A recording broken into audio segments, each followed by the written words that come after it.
Before you dive into this unbelievable story of mistaken identity, justice, and redemption, make sure to subscribe now so you never miss a powerful tale like this one.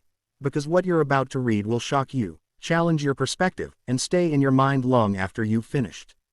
The bustling aisles of the downtown department store were filled with the usual Saturday crowd, families shopping for school supplies, couples wandering through the home goods section, and a few hurried professionals trying to grab essentials before heading to their next appointment. But amidst the noise and the chatter, no one could have predicted that a routine misunderstanding would soon spiral into a spectacle that would reveal deep biases, shake an entire police precinct, and forever alter the life of one woman who, at that very moment, was trying to do nothing more than pick out a pair of shoes. Her name was Captain Alicia Reynolds, an off-duty police officer with over 15 years of decorated service, known in her community for her relentless commitment to justice, her fearless work on gang-related investigations, and her mentorship of younger recruits who admired her ability to stay calm under pressure.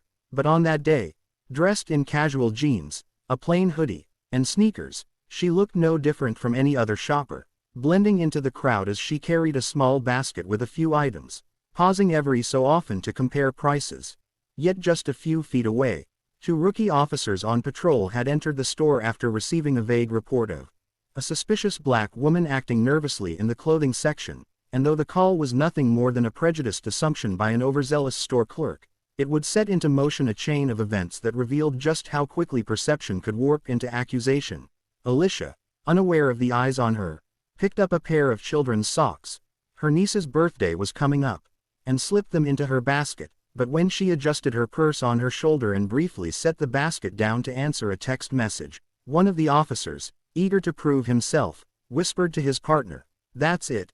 She just ditched the merchandise, she's trying to conceal it," and within seconds, they moved in, blocking her path before she even realized she was being followed, their hands already hovering near their belts, their voices sharp and accusatory. "Ma'am, we need you to stop right there. You're suspected of shoplifting," they barked, causing heads to turn and murmurs to ripple through the store as shoppers pulled out their phones, some already recording, others whispering judgments, and Alicia blinked in disbelief, clutching her phone as she asked calmly, "Excuse me. What did you just say?"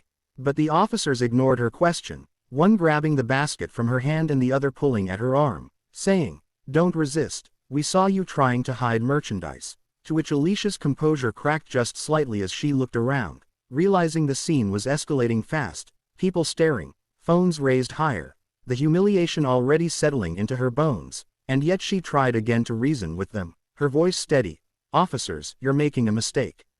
I'm not stealing anything. That's my basket, you can check it, and my purse," but before she could finish, one officer shoved her against a display rack, twisting her wrist behind her back as he reached for the cuffs, the other barking, "Tell it downtown." And that was when Alicia's patience snapped, not because of the pain in her wrist, not because of the indignity of being accused, but because she realized that these rookies were so blinded by their assumptions that they didn't even recognize her face, the very face that hung on the wall of the precinct training room in a framed photograph celebrating her Medal of Valor award, the face that had led countless roll calls and addressed the very academy class these rookies had graduated from.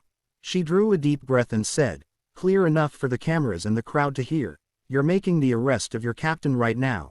But instead of stopping, the rookie holding her arm scoffed, "Yeah, sure, lady, nice try," and clamped the cuff around her wrist, which only fueled the crowd's murmurs as someone whispered, "Wait, is she serious?" And another shopper stepped closer, saying, "I know her, she's Captain Reynolds, she's a cop." But the rookies were too caught up in their adrenaline rush to pause, dragging her toward the exit, announcing loudly that they had caught a thief, a scene so surreal that Alicia herself felt like she was watching from outside her body, her dignity shredded, her authority ignored, until finally, as they hauled her past the doors, a familiar voice cut through the chaos. Lieutenant Marcus Hale, her longtime colleague, who had arrived at the store after hearing chatter on the radio, and when he saw her in cuffs, he froze, then bellowed, "What the hell are you two doing?" Rushing forward to physically block their path. The rookies stammered, confused, insisting they had caught a shoplifter, but Hale's furious glare made the truth impossible to ignore. "Do you idiots not recognize your own captain?" he roared, grabbing the cuffs and unlocking them himself, his hands trembling with rage as Alicia stood silently, rubbing her wrist, her face unreadable while the crowd erupted. Some gasping, some laughing nervously, others muttering that this was proof of everything wrong with policing, and as the rookies' faces drained of color, realization crashing down on them like a tidal wave, Alicia finally spoke, her tone colder than steel. You didn't see me.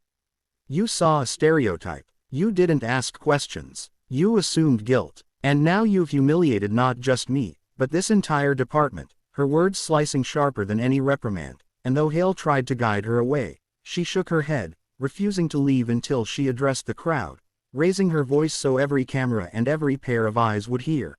I am Captain Alicia Reynolds. I have served this city for 15 years. I have fought for justice, for fairness, for the safety of every citizen, and today, even in my own skin, in my own community, I was treated as a suspect, not a person. Remember this moment, record it, share it, because it is the truth too many of us live every day. And with that, she turned and walked out, leaving the rookies standing in stunned silence, their careers hanging by a thread, while the videos spread across social media within hours, igniting debates across the country. Some praising Alicia for her grace under fire, others demanding accountability for the rookies, and still others deflecting with excuses, but the department had no choice except to act, suspending the rookies pending investigation, launching new training protocols, and issuing a public apology, though none of it could erase the sting of that day for Alicia, who found herself torn between anger and sorrow, pride and exhaustion, as she sat alone that night replaying the scene in her mind, questioning how many others had suffered the same treatment without the shield of a badge to protect them afterward. Yet out of the darkness came something unexpected, a wave of messages from strangers across the nation, thanking her for speaking up, for turning her humiliation into a moment of truth, for reminding people that even those within the system could be victims of it, and as she read each message, she felt a new resolve building inside her, stronger than the despair. She would not let this be just another viral scandal. She would fight to make it a turning point, lobbying for body camera policies, cultural bias training, and reforms that forced accountability. And though the path ahead was uncertain, though resistance within the department was inevitable, she knew she had already won something far greater than vindication. She had sparked a conversation no one could ignore, a conversation born from a single Saturday shopping trip that began with socks and ended with a nation watching as a black woman in plain clothes reminded the world that power, respect, and humanity could not be stripped away by handcuffs, and that sometimes, the most important arrests are not of criminals but of the prejudices that blind us all.